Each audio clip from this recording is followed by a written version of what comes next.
If you splice the genes of Sir David Attenborough with those of the cartoon Tasmanian Devil, you come up with something like my first guest, an Australian conservationist whose high-decibel, over-the-top personality has made him, with 200 million viewers in 35 countries, count them, perhaps the most famous Australian in the world today, ladies and gentlemen. Yes, Steve Irwin.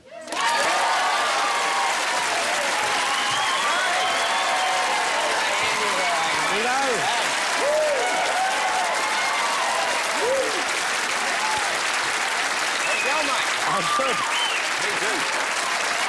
Thanks. Thank you very much. Steve Irwin, I'm Yes. looking forward to this. This is going to be a lot of fun. It will be. I'm on fire, mate, so let's get into it. Your dad actually reckons you've got a gift. Yeah. An animal instinct which enables you to deal with animals. What is that gift, do you think? Yeah, well, Dad was kind of the first one to notice it, and good on him. You know, I'm just a product of my parents and my environment. And I was 4 years old, and Dad was catching snakes for the then Commonwealth Serum Laboratory, right? And he was looking for brown snakes and tiger snakes at a place called Bulla in Victoria. And so we're looking for tiger snakes and brown snakes, and I'm 4 years old, and I'm rattling around helping him, but, you know, I was playing imaginary games, imaginary armies, you know, shooting back at the... it was Japanese back then, because my grandfather and great-grandfather died in World War II, so it was the Japanese I was hunting. Whatever, please don't. You know, like, I drive a Toyota. Yeah. So, nonetheless, hunting around, and Dad's over there, and here's this huge brown snake, oh, absolute whopper, well over 5 foot, so I've come up on it, I've gone, you know, like, you know, got it. Dad, I got one. And he's like, what is he on about? And he comes up, look at this, Dad, and here's this brown snake, Andy, and it's up on my shin, like I'm wearing plastic sandals, no socks either. And here's this brown snake with its head right on my leg, and I've got a pin, and it's a whopper, it's almost as thick as my dad's wrist, and he's gone whack, you know, and belted me out of the way, crushed me like a bug, because I thought I'd got this brown snake for him, and I thought I was going to come out of this a hero, and he decks me. And, but he thought he'd saved my life, and, you know, for months he's scratching his head. How come that kid never got killed by that brown snake? And I guess he figured it out then. He's figured, this kid's got something. So, you know, he's watched this develop. Then Mum and Dad just propped me up.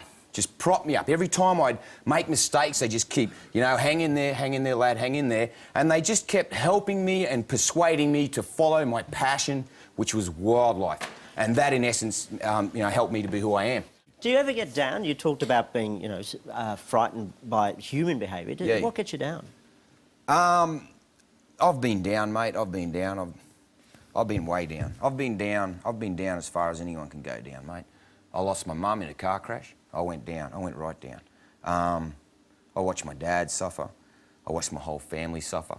And I have never felt pain like that in my entire life, my friend. And what it did for me was it actually hammered home the whole family value thing and what it's like to have a family and everybody's someone's mum, you know, and I was down. I was down for the count. I was down for 2 years. I was down, way down. Pain. You truly adore your parents, don't you? I love my parents just so much, mate.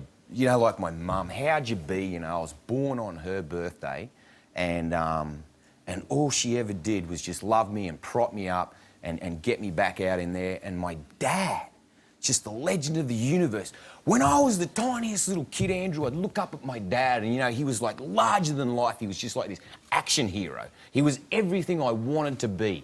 And all I've done in my life is follow in his footsteps, mimic him and try to be him. And nowadays, I just try to make him proud, mate. Yeah, I love my parents like nothing else. It's just they are everything to me, absolutely everything. And the day that my mum went was the day I lost something. I lost something really big. It's interesting when you say you've mimicked your parents, you look up to your dad, you've basically carried on the family business. Do you have a sense of yourself as yourself? What will it be for you when your father goes? Will you be able to be yourself? I see my dad getting older and older and older. And I must admit I'm scared. I'm really, really scared that when I lose him, that my life is going to change yet again. I am going to go down again.